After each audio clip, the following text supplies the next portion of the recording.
when George Carlin recommended you for Oprah. The best thing is at the beginning of it, he said, "Hi, this is George Carlin. First, let me say there's nothing I can do for your career." I opened for Lionel Richie at the Greek Theater. They say you can't look at Lionel, and I still got show adrenaline going, and I see Lionel, and he walks by, and just out of instinct, comic instinct, I just looked in his direction, and I just said, "Hello," and they said, "No, you can't talk to him. No." I used to be devastated by a bad set, not really be able to feel good about myself until I had a good set, and in my early days, that could be months. So it was just. The night you're there, I walked around the front and there's a guy scalping tickets and I hug him. Oh my God. Oh my God. Lionel can't take it. Looking forward to that. You say, could you use someone else's name when doing my please? Okay, we're live, we're recording. Right. Okay, ladies and gentlemen, I'm here with my good friend Orny Adams. How are you, Orny? I'm great, Jim. How you doing? I'm great, man. I haven't seen you since Cleveland. I know. That was wild. I love that club, man. We're hilarities. Yes. Yeah. That's the best part about this business is these friendships go dormant and then you reunite and it's as if a day didn't even pass. That's what happened in Cleveland. Here was the shocker for me, because it's like, I hadn't seen you probably in 15 years, right? Yeah. And then we're right back to where we were, walking around, schlepping around, looking for something to eat and what to do. And and we're walking, it's the week of the Hall of Fame for the Rock and Roll Hall of Fame. And we're walking by the House of Blues, and there's like a whole line of in my memory anyway, like 15-year-old females.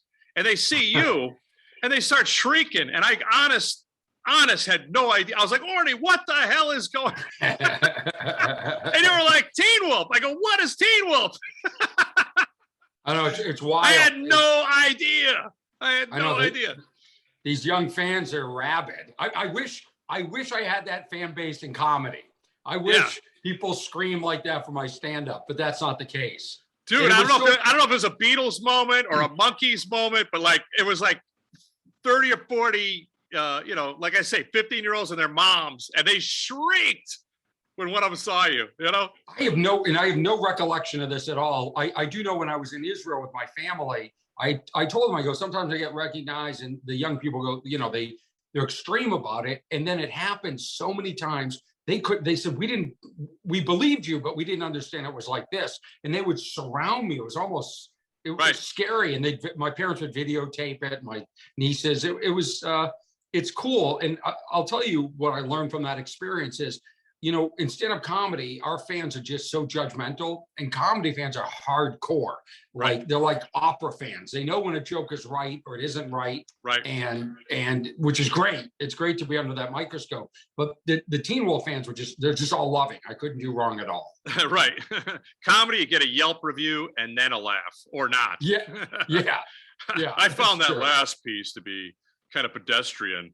I was a little disappointed in your delivery. Well, I was going to tell this story. That's funny. Yeah. The comedy fans are not always right, but sometimes they're right on. Oh yeah. But I was in Las Vegas this last weekend. I was working at the Tropicana, and Rich Little had the show before me. Remember Rich Little? Oh yeah, that's the impressionist. Impressionist. Or impersonator. I don't know what the difference is. I don't know either. Well, the comedy fans will let us know. Oh yeah, we'll get We're in trouble already. We've divided the country. You and me have divided the country. Yeah. So I met him before one of my shows, and so I wanted to see. I thought it would be such a waste if I didn't go see this guy. He's a legend. He was on every show. I remember he would do, George Burns, and he would do Nixon and whatever. Carson. And so, yeah. And Ed Sullivan. Everybody he does is dead. He's the only one. Right. He's the last guy from his class reunion. Yeah, that's funny. So I made a point to go see him the last night on Sunday. You know how hard it is when to go see another show before your show. You're just like trying to find food or coffee or get your energy right. But I go see Rich. It's the 6 p.m. show, I think. and he got heckled. Wow. He got heckled, and the guy kept going after. Like the guy thought he was helping him. It was one of those heckle moments. Right. And the guy, and then Rich sort of addressed it, and it was so like it was making me cringe. I'm like, this poor guy just wants to get through the show and get back to whatever life he has left. He's and this guy has to ruin it. And I got up. I did what I would want any performer to do that was witnessing this. I went up. I got the door guys, and I said, you got to get that guy out. They go, how do you know? I go, I know when another performer wants the guy out. This is beyond. Right. But you think it, I guess it never ends. I guess No. The 6 p.m. Not only is it 6 p.m. show, but like there were people in there so old they were decomposing. Like it was, and old people are heckling the old people. That's what like scares me. I always thought like at the end, which I'm pretty close to, I thought, Yeah, but his hecklers are like, come again? I didn't get that. Huh? What? What'd he say? You find now, I find this, that people are much more, like you can't do a rhetorical question in comedy anymore. Because you go, you ever notice dogs? And someone will go, I do notice dogs. Yeah. You're like what? It's a rhetorical question, you idiot. Yeah. But because they answer everything online, they think their opinion is urgently needed for everything. Right. We had one of those in my show on Sunday, and he heckled the opening act. And the opening act really went after him. And then the next act heckled again. Guy went after him. And I'm going, why aren't they throwing him out? So I went up to the door guys again and said, make sure this guy's gone. Right. And when I came back to the green room, I said to them, the other comics, I said, I went to the door staff. I said, throw that guy out, but make sure it's on the last joke of the feature act. So I let him heckle those guys all the way through. And then, I don't need any interruptions when I'm on stage. No. Now, when you're headlining, are you one of those guys that watches the middle and you say, hey, don't do this, don't do that, don't do this? No. Yeah. No. I mean, sometimes I'll say, are you doing like my big opening bit now is about the temperature checks during COVID. Right. It's actually a bit that I sort of worked on with Jeff Foxworthy. He sort of said, hey, I got this concept. I think it's you. And I just love it. So I would hate for my opening bit to be, because it's a monster. And I would hate step on it. Yeah. So I'll say, is anybody doing a thermometer? But I think if you're the headliner, you've worked long enough that you should be able to move around any sort of obstacle. Right. But that first bit actually is when you're the most vulnerable. You got to get that laugh. Yeah. Yeah. Because if you stall in midair on the takeoff, you're going in the trees.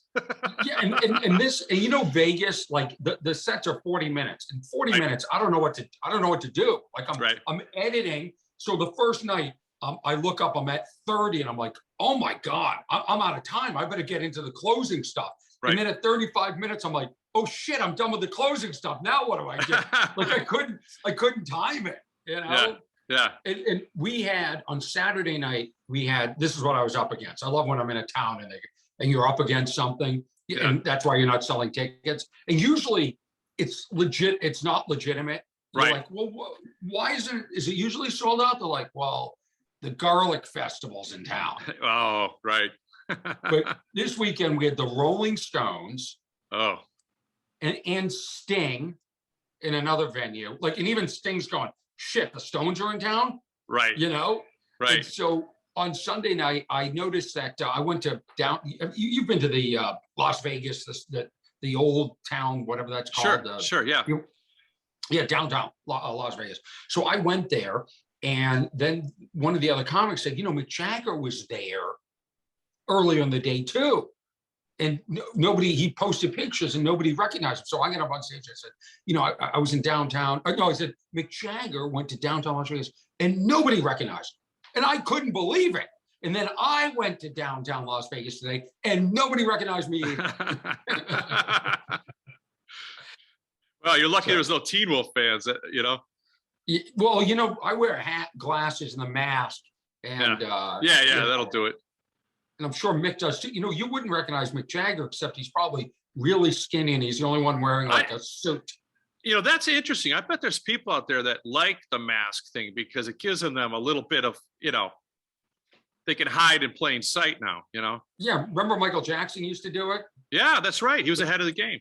Yeah, sure was. Sure was. Yeah. Walking backwards and wearing a mask. Who knew? Who Now knew? we're all doing it. It's called social distancing. I was just at the gym and I'm just like, I can't take the mask in the gym. I'm just, you know, at this point I'm vaccinated. I'm like, you know, let's get on. I mean, I'll suffocate. Right. On the Right. machine. Right. Cool.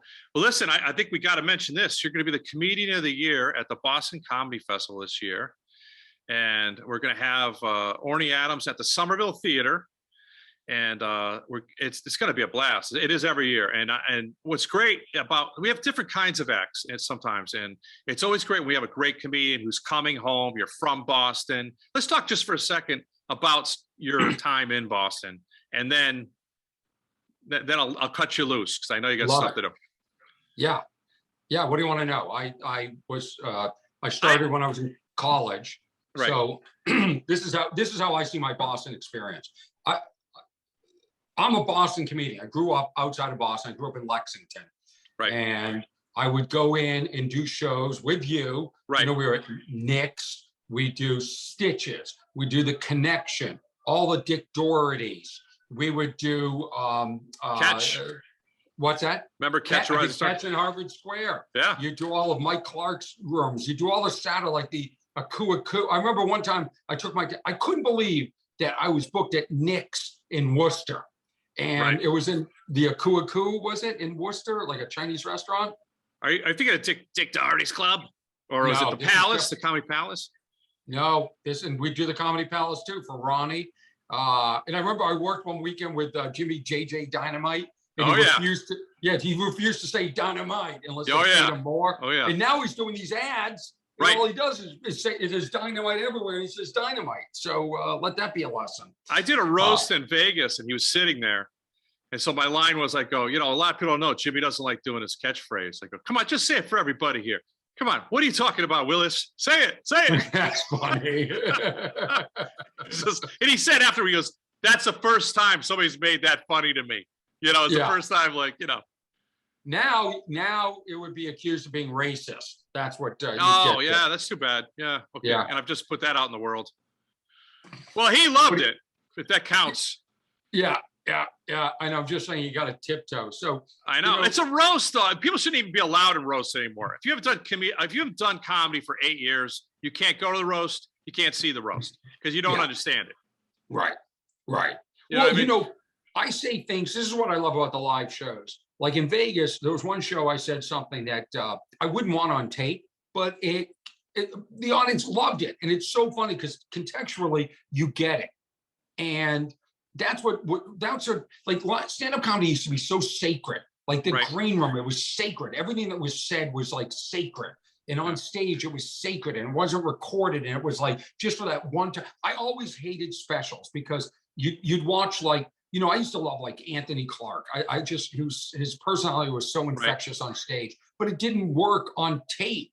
And, or I shouldn't say that. It definitely worked on tape. But to me, the live experience. Being in the room with them. Yes. And I feel that for me too. It's like every joke works better when you're there. Because think about it. Everybody in the audience is having that same experience that night, whether it was snowing or there was an earthquake or there was some shooting or whatever, something in the news.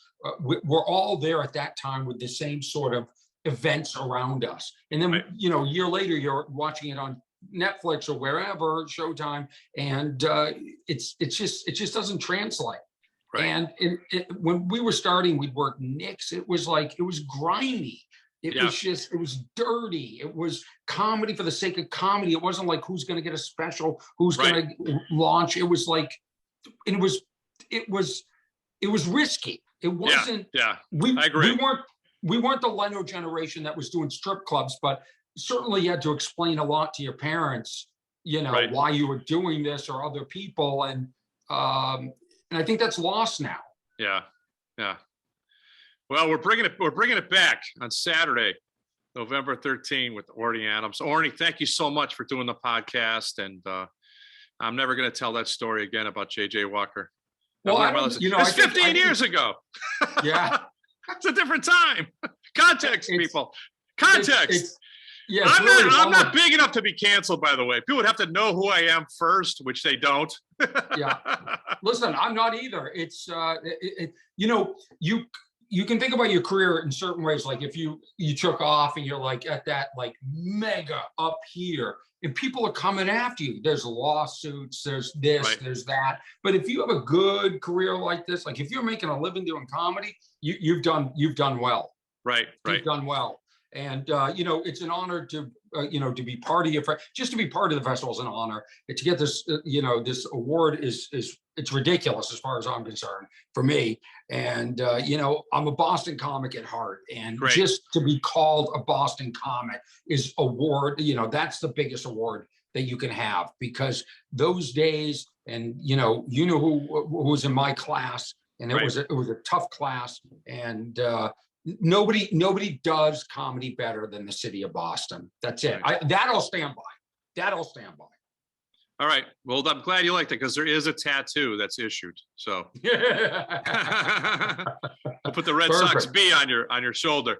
Yeah. Orny, thanks. I get in a lot of fights over this in LA. Yeah. So. Oh, I bet. Yeah. I bet.